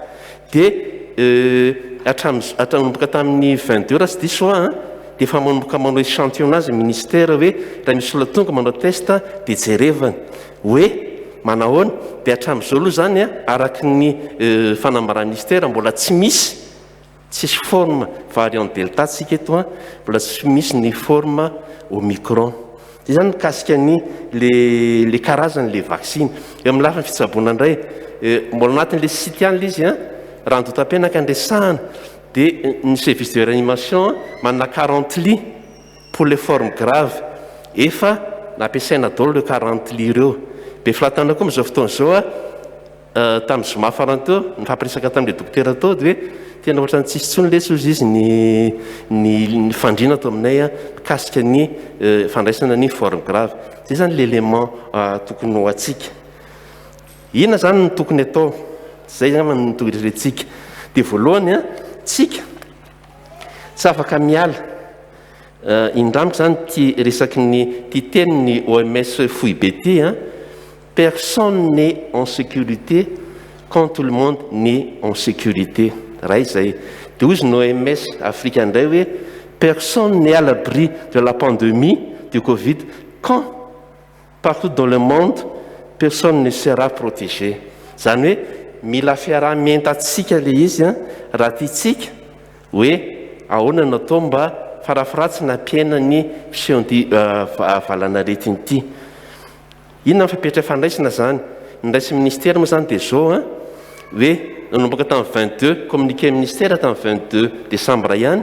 Taloha maka zany misy olona tonga dia ahihina hoe manao covid manao covid dia manao test le olona, dia rehefa négatif ny testanao dia tsy mena fanafody ianao. Fa nanomboka tamin'ny 22 décembre teo ny fampiatra andraisana dia zao hoe nanao approche syndromique ministère, zany hoe rehefa makany amin'ny CSB na toeram-pahasalamantsika raha vao hita hoe misy soritra fotsiny ahihina momba an'ilay hoe covid aliza tonga dia efa mandeha ny fitsaboana fandraisana tanana. Eo ny fanafody moa zany eo ny CVO eo koa ny vaksiny. Manahirana kely fa somary misy ohatran'ny menimena zany ny akamaroan'ny olona hoe fa maninona tsy ny vaksiny natao meloa fa zany resaka zany indray. Dia vitantsika rehefa avy eo mizatra fanazavana kely zany rehefa avy eo hoe inona natonga an'izay. Inona ary ny tokony atao zany? Fipetra tokony atao raisitsika aloha zany fipetra amin'ny kapibeny ara-pahasalamana resantsika dia vetsika mijery manokana hoe inona atao eo anatrehan'ity covid ty. Ny zavatra atao moa zany dia hoe ahoana nanapahana le chaîne de transmission, aiza ny tapahana mba tsy hitatra le izy.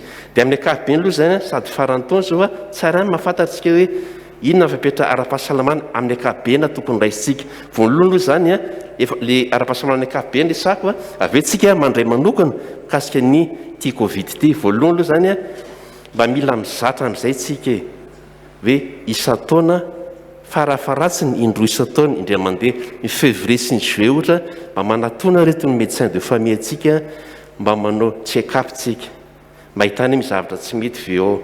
Faharoa le sakafo mahatovy ara-pahasalamana e ga mitatsika reny ampub reny hoe aza de atao mamy be loatra reto a aza atao be sira be loatra reto a aza atao be menaka be loatra reto a aminana voankazo be tabe minana legioma be tabe manarak'izay raha azo atao ajanony ny alcool io moa dia adevitra be tamin'izay nysato amin'ny urgence animation manao komaitilika le olona larbi teneninao vita le tavavoaka somatsara izy dia mba le tamin'izany moa le mba nafana fo be reny dia mampianatra hoe bahoaka izay raha misefa ajanony izy tea inona velona izy ny sabotsa velona manao komaitilika indray dia inona nataony hoe za manokana dia nataoko izay zao hoe fantatra fa tsy azo valo mihitsy dia teniko hoe mba hainao le izy zay ngambany firy no anao raha mise tapalitra isaky mihinana mba atao fefany raha mety ohatra izay koa le sigara ajanony na ahenao le sigara dia faharoan'izay meza ataovy ambiny torimaso araka ny faintany mpandinika dia hoe manomboka ny folo alina eo ka hatramin'ny efatra sasany dimy maraina mety be mihitsy le torimaso izao zany zay eny akoatra ny révion moa zany dia manarak'izay mba meza mba ho calme tsy be ino zany le rary sainy arakaraka mampisamboramboaro atsika mampiena ny hery fiarovana fa mba apio lay le ajanony zany na farafaratsiny mba miandro kalintsika dia azadino le mampiasa vatana ingamy aloha zany indray mako tsika adinidinisika mihitsy ny mampiasa vatana fa vitan'ireny mandeha fa tsara mampiasa vatana hitran'le fepetra manokana antsika mikasika ny covid moa zany zao dia mamerimberina nefa voalaza hatramin'izay ihany dia ny arovava orona moa zany dia no adiny fotsiny dia mba soloy reto tsy hoe koa re manao an'ity zao androany dia afaka herinandro dia mbola ity foana nanaovako samy mahafantatritsika hoe adiny efatra ihany izy ity dia avy moa nambariny hoe mba ataovindray andro dia rehefa vitsy zay dia soloy fa tsy miaro atsika izy raha vao solointsika matetitetika manarak'izay dia manasa tanana samy mahafantatsika efa ditanantsika ity tia ny tena vecteur isan'ny anankiray mampita an'ilay aretiny mandray an'ity azy zao dia kitihako ny masoko na mandray an'ity ka sanatry hoe misy an'ilay virus eto dia kitihako indray raha anankiray iry dia izay olona mikitika an'iny ka raha tsy mitandrina mety amindra n'le na hitondra n'ilay aretiny noho izany saso matetitetika le tanana zay dia azadino tandremo aza kitikitihana ny orona aza kitikitihana ny vava aza kitikitihana ny maso fa ireo zany le porte d'entrée ngezabe indrindra amin'ilay tsy mikaretina manarak'izay ny le resantsika foana le efa mipetraka dia atao voatr'izao izy ny olona moa zany hitantsika fa le fitesin'le raha sendra hoe indrindra fa hoe sanatria misy olona tsy manao le mandeha metsena ianao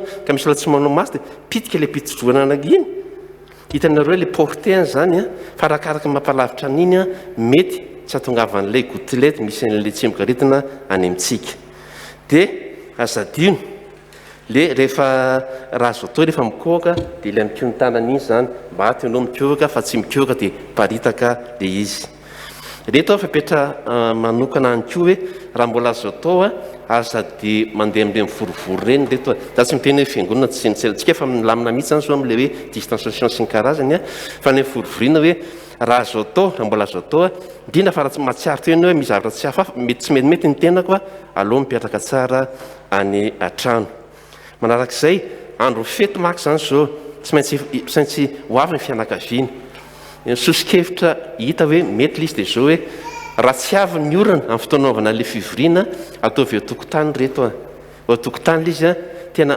misy le olona mipitika maka miakatra le roriny miakatra le izy dia sura fa mikelikely raha sanatria hoe misy olona vo ao amintsika ao manarak'izay ko raha tena hoe tsy afaka manao an'izay ny tokotanysika dia rehefa manao an'le fivoriana ao-trano dia raha mety ataovy amin'ny toerana manokana ry dadatosiny nytosiny karazana le zokozokony ireny zany fa aza-piarahana amin'ny akisy sy ny tanora raha mety zany zay le izy dia azadino sokafo matetitetika ny trano nataovy mahazo rivotra tsara fa hitan'ny voaporofona zany fa hoe raha sanatria katina ny trano ka raha misy olona voa dia adiny telo ony mitikodiny eo ambony eo foana le particule misy le otrikaretina dia aireo matetitetika ny trano arak'izay azo atao dia ho an'ireo olona zay manana taizana aretina ataovy tsara ny traitement toy izy ny traitement ny hypertension artérielle ny diabety maladie systémique tsy ny rehetra sy ny rehetra ireny zany mety andehanao tsara dia za zany mampirisika hoe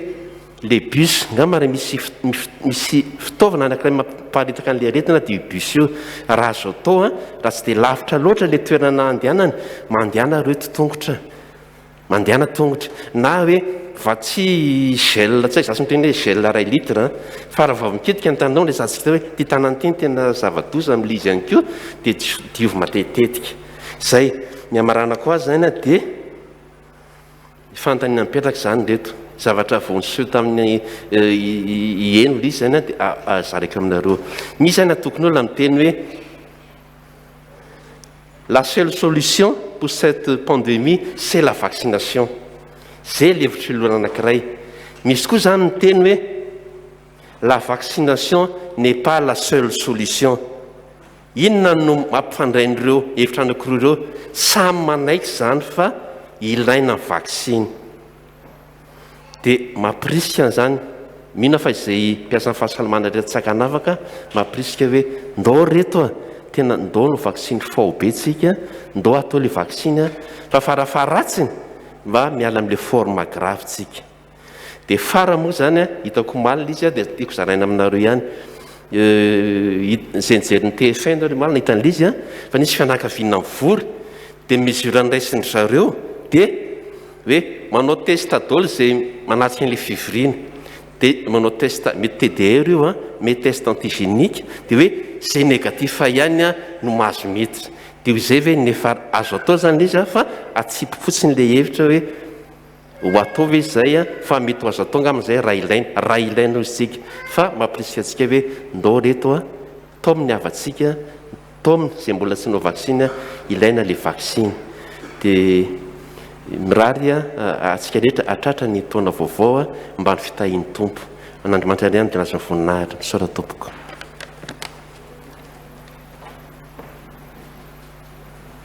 isaorantsika riavana ny tompo andriamanitra nazahoan'ny mpanompony ny amin'ny lafiny ara-pahasalamana mitondra fandretanana ho antsika teo tsarovy riavana ny tenin'ny tompo manao hoe aza matahotra indro zao mba nanao mandrakariva ambara-pahatonga ny fataperan'izao tontolo zao ny tompo anome fahendrenantsika azahoantsika mitandrina anajatsika ny fipetra rehetra fa ny tompoko mombantsika mandrakariva sy mandrakizay dia matoky ny tompo riavako amin'izay rehetra tanterahanao dia ho avy zao ny fety be amin'ity herinandro ity rehetra fa amin'izany zoma manifika zany dia tsarovy riavana fa zavatra rony tsy maintsy ao an-tsainao fa hiavaka ny zoma manifika ny réveillon amin'ny 2021 ty ny voalohany dia zao renao teo fa zany mpino zany dia ny fiainany dia fankalazana an'Andriamanitra zany hoe mendriky ny voninahitr'Andriamanitra zay rehetra ataony ka na ohatrano anao manao réveillon na mandeha makany amin'ny fianakaviana sy ny namany ianao raha voatery tsy maintsy hoany dia tsaro fa mame voninahitra an'Andriamanitra ianao miaraka aminao ny tompo Jesoa dia zay zavatra mety amin'ny Jesoa ihany atao ny faharoa dia zao namafana tokoa raha ny lanonana dia zao arak'izay azo ataony manaja ny geste barrière riavako tena ezao mihitsy mba ho tena bonina tokoa ny ane fa tsy sanatry ny vavaladin'ny lela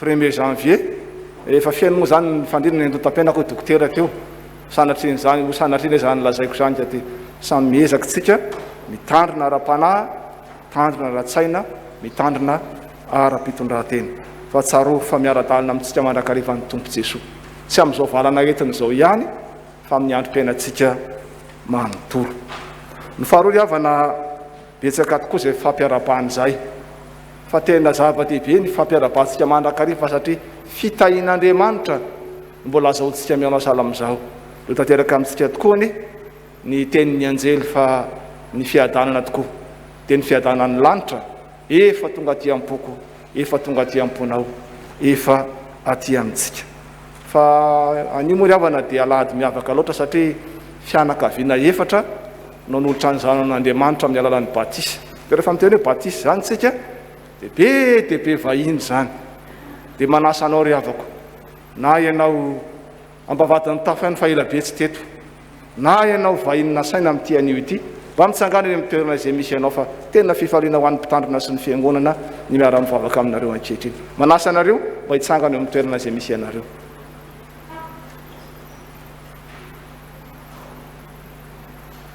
dia miarabanareo izay ry havako tonga soa eto an-tranon'Andriamanitra eto Ambavahadimitafo. Tena fifaliana ao anay satria tsapanay tokoa fa na dia maro ireo izay mety fandaram-potoana anareo, mety eo koa ny fanahina maro samihafa nataonareo zava-dehibe tokoa ny fiarahantsika mivavaka, dia miraso mirara ny fiadana amin'ny tompo aminareo mandrakarivo izay naiza naiza misy ianareo dia aza matahotra fa momba anareo ane ny tompo Jesosy ary ho amin'izany fiadanana izany mirahanareo manome voninahitra an'Andriamanitra miaraka aminay amin'ity anio ity fa any amin'ny toerana intoizany arahan'ny tompo anareo. Dia tekitsika fiangonana ry havako mariky ny fiarabana azy ireo. Afaka mipetraka ianareo ry havako. Arak'izany moa ry havana isy batisa amin'ity anio ity tsika ao anatin'ny vigilance sanitaire, zany hoe tena mailo tsika zany, dia tsy ho tahaka ny batisa mahazatra ny batisa anio fa sur place ihany zareo manao ny fanekena maro samihafa, fa rehefa voatonona kosa ny anaran'ny zanak'izy ireo izay izy ireo vao mandroso iry amin'ny alitara iry. Batisa tsotra fotsiny ny ataon'ny pastera fa ny teny rehetra indray dia miverina sur place zareo dia eny indray vao ataon'ny teny maro samihafa ao anatin'izany. So gaginareo hoe fa ahoana indray no vaina ry pastera fa nga misy anona vaovao fa no ny antony ara-pahasalamana dia tsy maintsy miezaka tsika mandamina sy mandrindra arak'izany rehetra izany. Madiva ifarana ihany koa ry havana ny taona dia mamerina hatrany ny fankasitrahana antsika rehetra tamin'ny fiarahana manompo na ho anao tonga ato an-tranon'Andriamanitra izany na ianao manaraka any amin'ny isa-tokantrano amin'ny tambazotra-piarahamonina. Tena fifaliana lehibe ho an'Andriamanitra ny fahatongavantsika mankalaza azy. Dia miraso antsika rehetra ry havako fa mankasitraka antsika rehetra ihany koa fa na dia sarotra ara ny fiainana dia nataontsika ho zava-dehibe ny asan'Andriamanitra indrindra fa ny teto Ambavahadimitafo. Fa raha mitanondrika izao tontolo izao miena ny fahavitrihan'ny olona sy ny fahafoizan'ny olona, sika ianareo tsy mba tahaka an'izany fa arakaraky ny asarotro ny fiainana vao mainka nampitobaka ny fahafoizanareo amin'ny asan'Andriamanitra. Dia tena mankasitraka ry havako tahaka ny kristianina tany Makedonia tokoa sika, ka na dia teo raha izay mety tsy fananana izay nomeny tompo antsika kosa tena nampiasaintsika hampandrotsonana ny asan'Andriamanitra. Dia tena nahavitany andraiky ny fiangonana ry havako noho ny amin'ny tompo fa noho ny aminareo rehetra ihany koa. Dia mankasitraka Andriamanitra manakariam-pahasoavana ny hamaly fitiantsika rehetra ao anatin'izany rehetra izany. Fanompon'Andriamanitra nahazo fitahiana ry havako mahantanteraka rakim-pisaorana. Rakim-pisaorana noho ny fahavitan'ny batisa ny zanakay dia manolotra rakim-pisaorana izay vola 3 alina ariary, ny 2 alina ariary ho an'ny fiangonana ary ny 2 alina ariary ho an'ny ray aman-dreny mpitandrina. Farany volana moa ry havako anio dia fotoana fanaontsika ny mifampiaraba ao anatin'izany. Fa maro izay manana aniversaire tahaka an'i Jesosy dia mba manasa anareo ry havako mba hitsangana izay manana aniversaire manomboka amin'ny 1er décembre ka hatramin'ny 31 décembre, manasa anareo mba hitsangana amin'ny toerana misy ianareo dia hoeny aminareo ihany ny irako ny tompo dia ny tanora kristianina izany izara ny fanomezana ho anareo dia ny tenin'Andriamanitra. Manasa anareo hitsangana ry havako. Ny tenin'Andriamanitra dia hoe fa amin'ny fifaliana no ivoahanareo ary amin'ny fiadanana no hitondrananareo.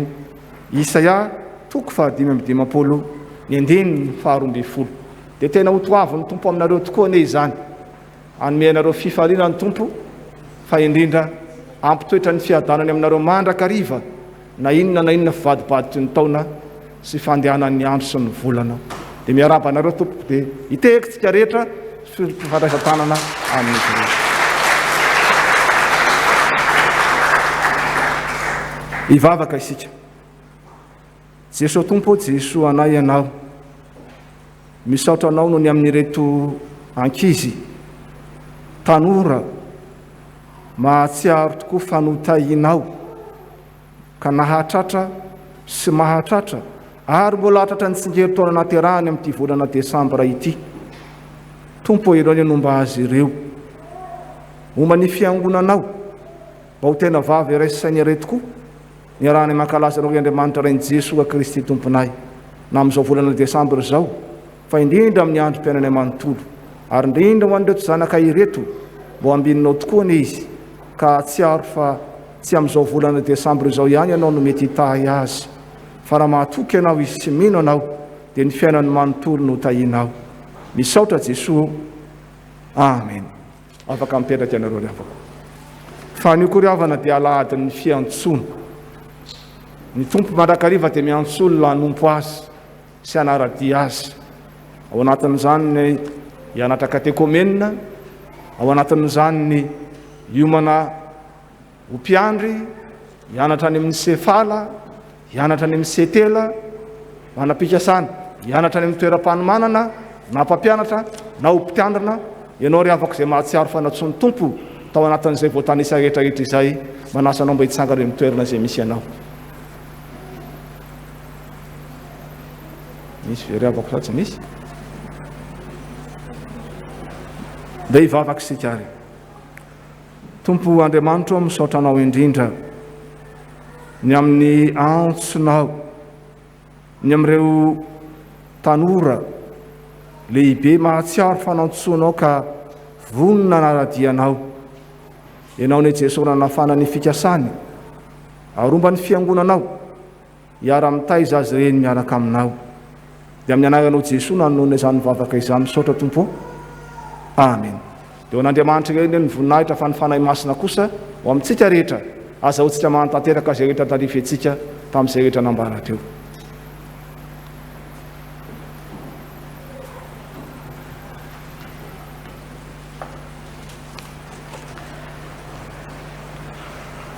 Ndeha vao ny fanoloran-tenantsika atsika ry havana ka rakitra roa no atao taka mahazatra, ary ny feon-java-maneno no anatanterantsika izany.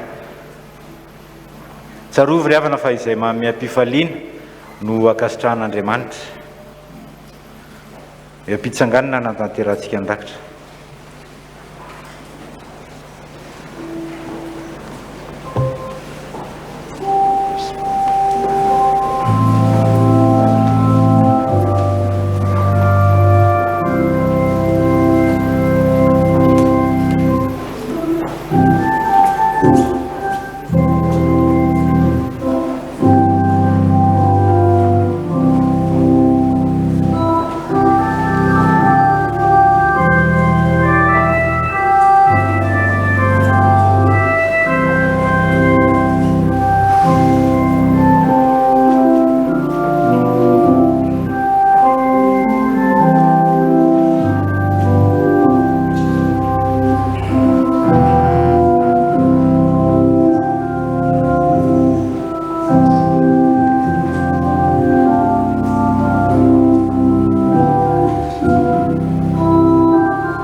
Ny hira fa 570 sy 200 no anolorantsika ny rakitra. Hira fa 570 sy 200 andin'ny faharoa. Oka hiara hitsangana tsika tompoka.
petraka amin'ny fiangonana.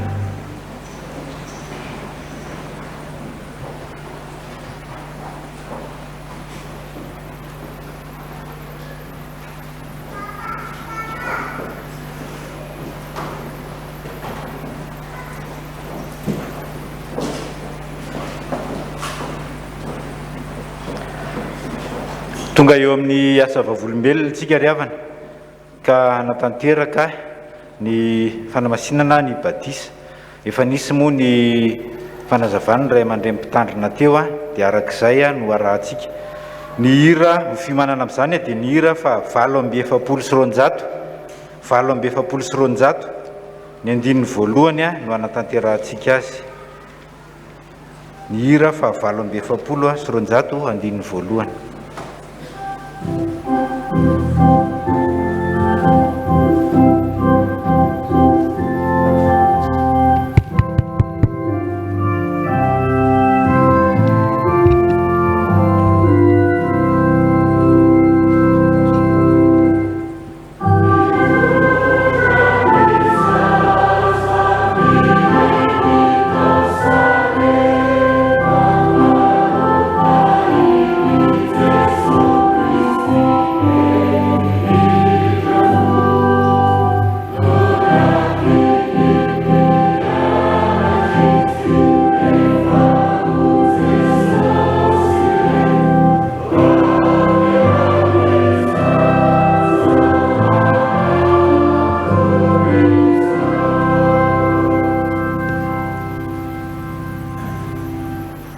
Manaasanareo ray aman-dreny sy fianakaviany izay manolotra ny zanakareo an'Andriamanitra mba hitsangana eo amin'ny toerana izay misy ianareo ankehitriny.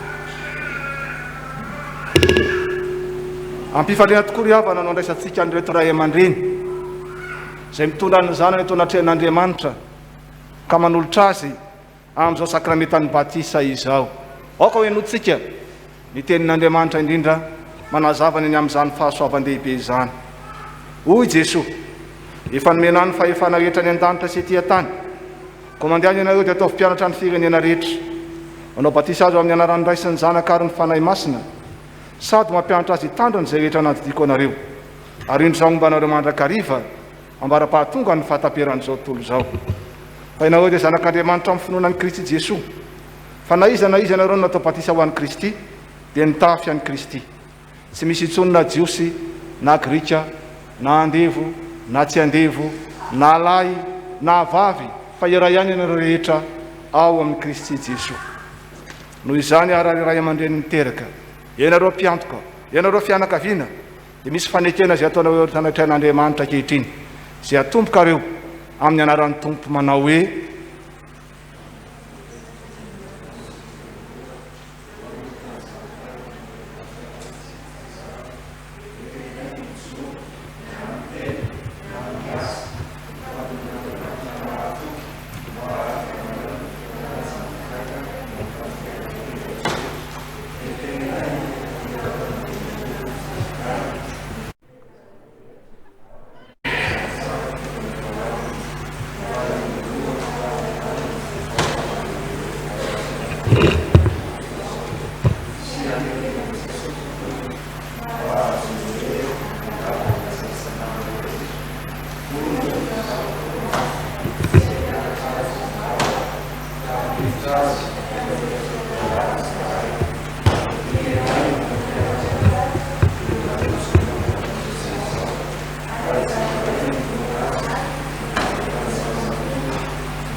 efa ren'Andriamanitra izany fanekeny nataonareo izany. Izy anio momba anareo, azahoanareo mantanteraka ny fanekeny izay fanekenareo tao anatrehan'ny Tompo fa ny herin'Andriamanitra dia tanterahina na dia eo ara-ny fahalementsika zanak'olombelona. Isika fiangonana ihany koa ry havako dia tena tompona raikitra eo anatrehan'Andriamanitra amin'ireto zaza izay atao batisa ireto. Koa hiara-mitsangana ianareo hivavaka isika. Andriamanitra ray tsy toho, tia dia tianay tokoa ianao, ary ny fitiavanao dia melo mandrakariva ny fitiavana ianao.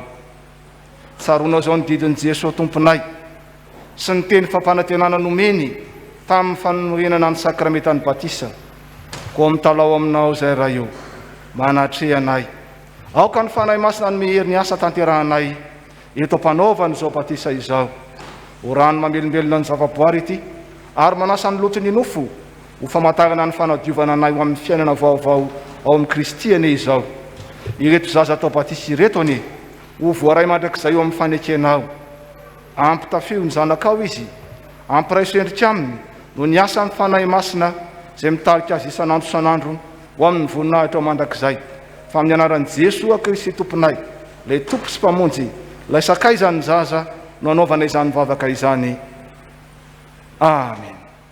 Tetraka ny fiangonana ianareo dia aritra amin'ny fitsanganana mandrakariva. Ramana citoyen FJKM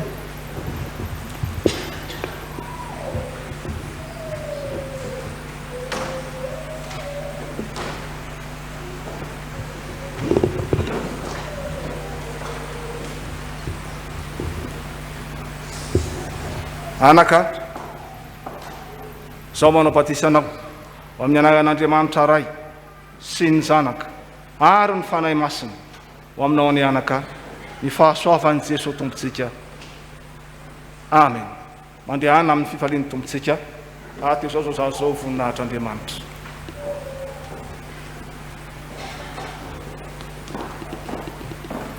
Razafy mahefa ary manana Andriaminala Ismaël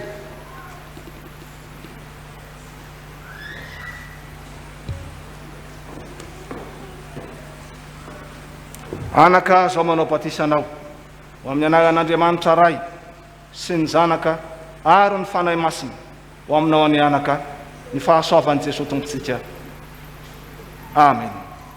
Eto ka zao voninahitra ny tompontsika ary mandehana amin'ny fifalian'ny tompontsika.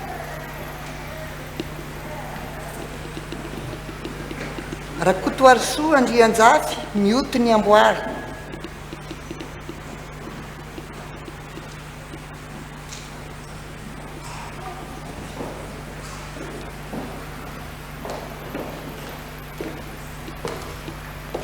zao manao batisanao ho amin'ny anaran'Andriamanitra ray sy ny zanaka ary ny fanahy masina ho aminao ny anaka ny fahasoavan'i Jesosy tompontsika amen. Mandehana amin'ny fifalian'ny tompontsika aty zao voninahitra ny tompontsika. Andriamahazo manana aina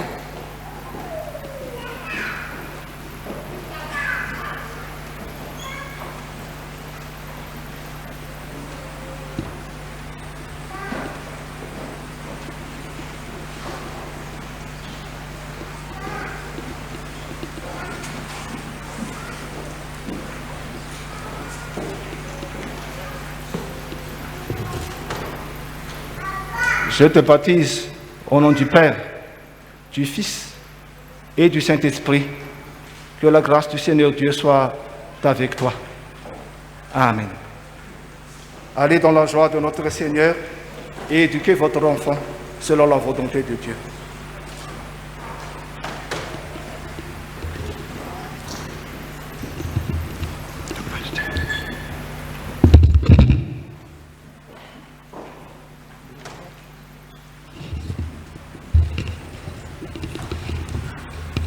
Ivavaka isika riavako.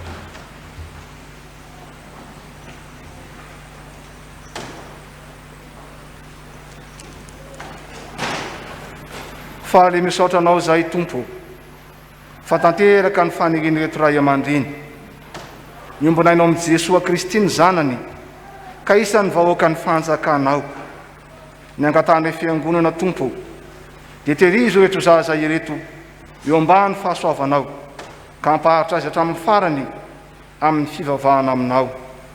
Ampio ny ray aman-dreny, ampio ny mpiantoka, azahoany manatanteraka ny fanekeny teo anatrehanao. Omban'ny fahasoavanao ny tompo, ny ezaka rehetra ataon'ny fianakaviana, ny ray aman-dreny ary ny fiangonana amin'ny fiaraha-mitaizy ireto zaza ireto. Amin'ny anaran'i Jesosy Kristy tomponay, le tia zaza nanaovana izany vavaka izany. Amen. Hoy ny tompo aminareo manao hoe anaka aza matahotra fa efa niantso anao aho, efa nanavitra anao aho. Ay ianao ko mandehana amin'ny fifalian'ny tompontsika ary tezao ireo zazy ireo ho voninahitry ny tompontsika. Amen. Afaka mipetraka ianareo afaka ho an'Andriamanitra ny voninahitra.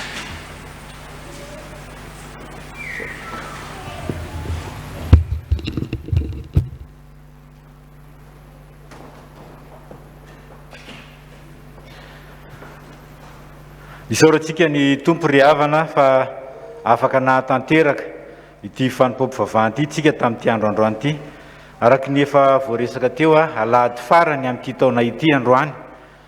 Noho izany dia mino fa mahatsiaro nareo fa nahazo fitahiana tokoa avy aminahitra trarantsika tsirairay avy an'izany fotoan-dehibe izay men'ny tompo antsika izay, ary fotoam-pandinia tena tokoa ny fotoana farany taona tahaka izao, ahafahana mamisavisa izay rehetra lasa ary ahafahana ihany koa miorina tsaratsara kokoa sy bebe hatrany amin'ny taona vaovao izay ho avy andrandraitsika. Amafisina kely fa aorianan'ny akatoko ny fandraisany dia isy ny asa fampahirezana. Efa tonga sady eo amin'ny famaranana antsika ry havana ka mialohany andraisantsika ny tsodrano dia ny hira fa 120, ny hira fa 120, andininy voaloha sy ny fahaefatra no hiraitsika. Eo am-pitsanganana no anatanterantsika izany.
raisanao ry havako ny tsodrano zay atolotra amin'ny anaran'ny tompo Jesosy manao hoe